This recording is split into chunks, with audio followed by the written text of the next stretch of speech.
Bom, acho que vou pegar a bola quicando aqui e vou jogar de volta pro Fukuda. Não, agora eu vou falar. Joga que eu Mas... furo a bola. Só de raiva, né? Agora eu furo a bola. Então, é muito interessante a gente para pensar, né, nas experiências que a gente tem. Então, eu e a Márcia estamos nesse mesmo grupo, né? Que ela citou. E essas mensagens, cada hora de um jeito, né? Essas telepatias. Foi muito interessante, porque ao longo dos anos, praticamente todos no grupo tiveram mensagens telepáticas. E assim, às vezes, ela falou, às vezes você tem 3, 4 segmentos de mensagens, até mais segmentos de mensagens espalhados no grupo. E às vezes a mesma mensagem, o mesmo segmento chega para 2, 3 pessoas. Então uma corroborando a outra, mas ninguém consegue fazer a mensagem funcionar sozinho. Então a única maneira do grupo se beneficiar é se todo mundo se expor. Então mesmo aqueles mais resistentes que não querem se expor, logo de cara já se sentiram constrangidos em não participar porque viram que eles estavam com a chave do quebra-cabeça. E às vezes uma pessoa fala e outra fala, nossa, eu peguei a mesma coisa, mas eu tava com vergonha de falar achando que era viagem minha. Né? E a gente já até faz experimentos em vez de escrever, né, para não correr o risco de um induzir o outro a criar memória falsa, coisa assim. A gente não sabe exatamente o que é o fenômeno, mas é um fenômeno muito interessante. E se ele pode não ser extraterrestre, pode ser uma telepatia local entre nós? Pode. A gente tem que ficar com essa porta aberta. E aí que entra, os caras marcarem uma coisa que acontecer num certo local, numa certa data, a gente vai lá ver se acontece alguma coisa, e algumas vezes aconteceu. Né? Então, isso é muito significativo. Mas eu queria comentar que entre fenômenos físicos marcantes e inexplicáveis, quando... Isso é muito interessante. Eu quero compartilhar aqui uma coisa que às vezes eu compartilho isso em curso. Na década de 90, em 96, se eu não me engano, quando na época a Verônica Paz Wells, que na época era Charlie, né? Wells, estava querendo montar uma nova etapa ali, novos grupos para incluir na missão Rama, que estava mudando de nome na época para Projeto Amar. E eu e a Márcia, a gente acabou entrando em contato com o livro Semeadores de Vida e ficamos sabendo de uma palestra que na época Charlie ia dar, acho que ainda era 95, final de 95. A gente foi nessa palestra e fomos informados que teria formação de grupos no ano seguinte, deixamos dados para contato e depois fomos avisados que os grupos ia ter uma primeira reunião de formação local, tudo na época. Então isso é importante. Nós moramos hoje, já morávamos na época na zona leste de São Paulo, mais para perto de Itaquera, né? É outro bairro, mas na região. Para quem não conhece onde a gente está, falando de Itaquera, fica mais fácil, porque você tem noção de que está caindo fora do mapa de São Paulo pela zona leste. Quase não é mais São Paulo. Tá? Mais um pouquinho nós estamos fora. E essa reunião seria em Alphaville, exatamente do outro lado. E é mais ou menos uma hora e pouco de carro pela marginal para chegar lá. Um pouco mais de uma hora até. E essas reuniões seriam pelos domingos de manhã. Fomos o primeiro domingo. Eu achei legal. Mas eu tava em dúvida. Falei, nossa, eu vi as pessoas. Tinha umas 800 pessoas frequentando lá. E me desanimou no primeiro dia. Porque tinha muita gente que não tava ali levando a sério. Deu pra ouvir pela conversa que as pessoas estavam levando na brincadeira. E muitos queriam simplesmente ver um disco voador. Não queriam participar do projeto, que era um projeto de mudança de pensamento, assumir uma postura diferente uns com os outros, mais do que qualquer outra coisa. Isso foi o aspecto que me interessou, não foi o aspecto de ver disco voador, mas o aspecto de poder ter um contato com outra civilização antes a gente ter que aprender a conviver melhor entre nós. Isso foi o que mais me atraiu. Mas o contato para mim seria secundário, seria uma comprovação de que aquele projeto vinha de fora e não simplesmente da cabeça de um indivíduo que tinha, mesmo assim a proposta era muito boa. Falei, mesmo que não for, vai ser muito bom. Eu fiquei um pouco desanimado. Na semana seguinte, falei, vamos lá, mas se hoje não... Se continuar com muito aquelas pessoal meio doido interrompendo, atrapalhando lá, não sei se eu vou levar isso adiante. Pensei comigo, nem falei nada na época. Depois eu comentei, a Márcia sabe disso. E aí nós saímos de manhã, foi muito interessante. Era domingo cedinho, cara. A gente saiu bem cedinho. Na época, eu que fui dirigindo. Era um carro com uma visibilidade excelente. Para quem conhece, era uma Towner. Antes de Towner virar carro de dogueiro, era um carro de família. Era uma Towner com ar-condicionado, toda equipadinha, bonitinha. Era lançamento. Eu não sabia que ia virar carro de dogueiro. Foi bom, porque quando eu vendi para um dogueiro. Tava eu, a Márcia, a mãe da Márcia e mais um amigo que mora na Zona Leste também. Morava na Zona Leste, morava na época na Vila Carrão. E fomos até ali na Vila Carrão, pegamos esse colega e fomos para Marginal, com 1h e pouco de trajeto pela frente. Na alça da avenida para pegar a Marginal Tietê, de uma neblina absurda que não dava para enxergar a pista direito. Eu diminui a velocidade e fui seguindo a linha da beirada da pista local. E foi uma coisa muito interessante, porque quando a neblina passou, a gente já estava lá, né? Chegando lá. Chegando em Alphaville, no alça da avenida, para ir para onde tinha lá o centro de convenções. Era um cinema, era uma sala de cinema enorme, 800 pessoas, para comportar as 800 pessoas.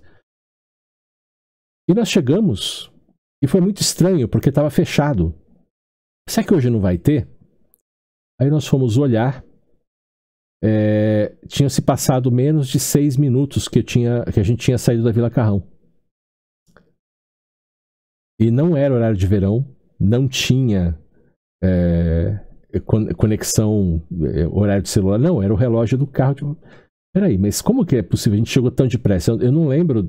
Aí eu comecei a tentar lembrar do caminho, e eu não me lembro do caminho, eu não me lembro do trajeto, e ninguém lembrava do trajeto.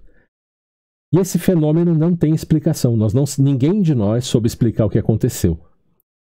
Porque nós chegamos em 6 minutos da Vila Carrão, em Alphaville, numa Towner, com motor de 0.8. Né? Acho que não daria para fazer isso, talvez com o X-Wing, talvez nem com nem com uma Pagani Huayra a gente conseguiria fazer isso. Né? Então é uma coisa pra gente... aquilo, para mim, serviu como um desafio. Eu estava pensando em não continuar indo. Eu falei, não, esse fenômeno foi um fenômeno para me atiçar e me dizer, olha, tem algo sim acontecendo aqui. O curioso é que, né, quem estava dentro do carro, ninguém lembra do trajeto. E a gente chegou coletivamente lá antes de todo mundo. E nós já estávamos lá, parados à porta, né, quando começou a chegar o povo que ia abrir o salão. E abrir o cinema para montar o esquema lá de fazer a apresentação. Isso eu queria compartilhar, porque isso é um fenômeno que isso aí foi algum engano de relógio. Todo mundo tinha relógio, o carro tinha relógio, todo mundo estava no horário certo. Quando eu cheguei para pegar lá esse meu colega na Vila Carrão, ele estava esperando, porque era o horário que eu tinha marcado com ele. Ele já estava na porta esperando, não tive que esperar, ele não acordei ele antes da hora. Não tem explicação, foi um fenômeno inexplicável. Se foi um fenômeno de traslado espacial, o que tinha naquela névoa que deixou impossível ver o caminho? E a confusão de memória, a confusão mental, nenhum de nós conseguia lembrar o que aconteceu. Então foi um fenômeno muito interessante e nós somos protagonistas. Então é péssimo estudar um fenômeno como protagonista. Mas somos os únicos que têm a informação e nós conversamos mutuamente e ninguém tem explicação para isso. A cara da Márcia tá ótima ali porque ela lembra disso, quanto eu fiquei totalmente abalado por isso daí. Né? Vindo das exatas, e na época eu era muito mais ligado numa postura de crença no materialismo do que ser cético na época. Eu tinha os fenômenos espirituais, mas sendo extremamente materialista. Inclusive, até numa conexão aí ao comentário do Fukuda sobre visão remota, visão remota mesmo. Tá? Para separar do fenômeno de clarividência, que é um termo comum da espiritualidade, pessoa de parapsicologia separa a visão de locais físicos como visão remota e a visão de coisas não físicas como clarividência. Né? E essa visão remota, que é em si a tradução de clarividência para nosso idioma, né? Não a tradução terminológica, mas a tradução prática, né? Eu usava a clarividência como se fosse uma espécie de jornalista, assim. Eu olhava as coisas, ou a visão remota, eu fazia exercícios, tudo, e eu achava interessantíssimo. E eu estava até pesquisando na época, pesquisando grupos de visão remota, até que tivessem experiências práticas. Quando eu ensino as pessoas funcionamento de clarividência, eu ensino exercícios de visão remota. Inclusive teste de visão remota, para testar se a pessoa tem... É simples, que eu sempre falo, ó, é só você colocar alguns dados em uma caixa fechada, balança a caixa, deixa em algum lugar fora do alcance físico e tenta ver o que está lá dentro. Você tenta sair do corpo e ver o que está lá dentro, você saiu do corpo. Se você não estiver saindo do corpo, se estiver sentado, tenta ver lá dentro. Tenta ver o que está dentro de um livro fechado que você ainda não leu. Né? Comprou um livro novo, tenta ver o que está numa página específica, um livro que você ainda não leu, sem abrir o livro. Isso é muito interessante, porque é um tipo de visão remota. Mesmo que o livro esteja perto de você, se você não está tocando, é visão remota. Se você toca, pode ser psicometria, né? Se você tiver com os olhos fechados e passando os dedos, é datiloscopia. Tem vários nomes. O pessoal da parapsicologia foi dando nome para os fenômenos. Mas é muito interessante esse uso da visão remota para acompanhar coisa de ufologia. Tem algumas lendas aí no meio. Uma das lendas fortes sobre isso é que paranormais famosos foram contratados para trabalhar nesse tipo de investigação para um grupo de pesquisa do governo norte-americano. Então é só para... Né? Então você tem vários relatos sobre isso, mas isso cai no mundo das especulações baseadas em teoria de conspiração. Mas grupos privados fazendo isso, eu cheguei a descobrir um grupo muito interessante no Colorado, nos Estados Unidos, que eles tinham treinamento em experiências fora do corpo e em visão remota. E eles acreditavam que eles estavam se preparando para defender o mundo contra uma invasão alienígena. E que faria uma invasão física e espiritual. Que eles estavam começando pelo plano espiritual, pelo mundo espiritual. Por isso as experiências, eles treinavam saída do corpo. Eles estavam montando forças armadas etéricas dos Estados Unidos da América. Muito interessante, né? Era uma milícia espiritual, do ponto de vista deles, lidando com o paranormal. É curioso você falar nisso, porque eles pareciam um bando de malucos, mas eu tive algumas experiências extrafísicas com alguns deles, e alguns eram muito lúcidos. E inclusive, a gente treina visão remota, de vez em quando a gente consegue ver dentro de naves espaciais e dentro de bases, em cavernas subterrâneas. E nem todos são inimigos, alguns parecem que estão protegendo a Terra. E eles ficavam divididos, né? Porque quando alguém tinha uma experiência dessa, os outros falavam que estavam sendo seduzidos pelo inimigo. Eles perdiam credibilidade, porque todo mundo tinha que ser inimigo na mentalidade desse grupo miliciano. Então eu só queria compartilhar, pra você ver que coisa interessante, como a paranormalidade, ela pode ter qualquer tipo de viés dependendo da pessoa, das pessoas envolvidas, da pessoa individual que está tendo a experiência e do grupo ao qual ela pertence. Mas eu queria mesmo era contar da travessia da névoa, que foi um fenômeno muito paranormal, muito fora, um fenômeno físico, e não tem explicação, e aconteceu exatamente quando eu estava prestes a não entrar nesse assunto, a me afastar. E aí eu me mantive, né?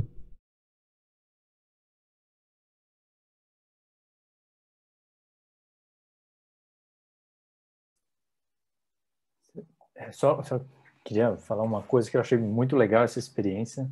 É interessante como parece que esse tipo de, não propriamente com esses detalhes, né, esse tipo de relato, mas tipos de provocação assim com fenômenos é algo que a gente vê pipocando nessa literatura relacionada, né? Então, coisas para deixar as pessoas ali que acabam depois escrevendo, pesquisando e tal, encafifadas, né? Dá uma tela azul nas pessoas. Talvez é um tipo de pegadinha, né, que a gente não tem acesso ainda, mas funciona muito bem nesse sentido, né? De dar um senhor estímulo, dar um senhor peteleco para que as pessoas busquem essas coisas, busquem esse tipo de informação, esse tipo de estudo, né? Então, é algo recorrente. E ouvindo esses relatos, só uma outra vertente, se alguém quiser continuar aqui no papo, por favor, mas só uma outra coisa que me chama a atenção, é como que esse tipo de experiência que a gente está chamando aqui de paranormal, né, o Cabral citou até esses grupos aí que visam ao desenvolvimento de capacidades nesse sentido, eles existem por aí, né, grupos que têm essa finalidade, né, então é algo que dá muito essa mensagem, passa muito essa mensagem de que é algo acessível a todas as pessoas, né? Então, bastando você se interessar pela coisa, você vai atrás desse tipo de treinamento, você vai atrás desse tipo de informação que, teoricamente, todos que têm essa curiosidade conseguiriam acessar. Então, a gente vê, por um lado, esse caráter de, digamos, universalidade do acesso à informação, e, por outro, também algo muito comum nesse meio, a gente vê as pessoas que têm essas informações sendo colocadas à parte e tanto sendo atacadas como esquisitonas, quanto do lado das pessoas que seriam mais crentes, por assim dizer, no processo, são quase que endeusadas, né? E isso tanto pelo lado de contato, né, paranormal, desculpa, de contato extraterrestre, né, que a gente está falando, quanto também pelo lado de paranormalidade, né? Então, eu acho que é interessante como que nos dois casos que a gente está fazendo essa convergência de assuntos aqui, do lado de contato extraterrestre, quanto do lado de paranormalidade, a gente tem esses dois aspectos desses dois fenômenos, né? Por um lado, parece ser algo acessível para todas as pessoas, assim, né?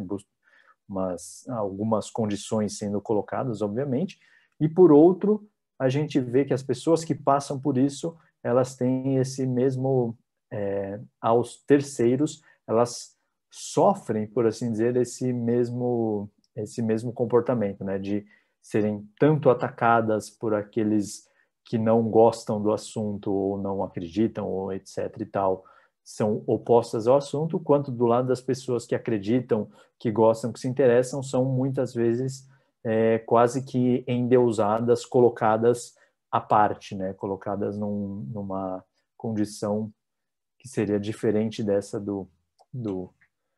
de que qualquer um teria acesso. Só isso que eu queria falar, por favor. Se vocês quiserem pegar a bola, se a Raquel quiser fazer um acesso, um parecer psicológico a respeito dessas condições humanas todas, ou o Claudinei também, os dois têm tem suas atuações profissionais que daria muito bem para falar sobre isso. Ou se quiser também falar sobre outra coisa, estamos aí.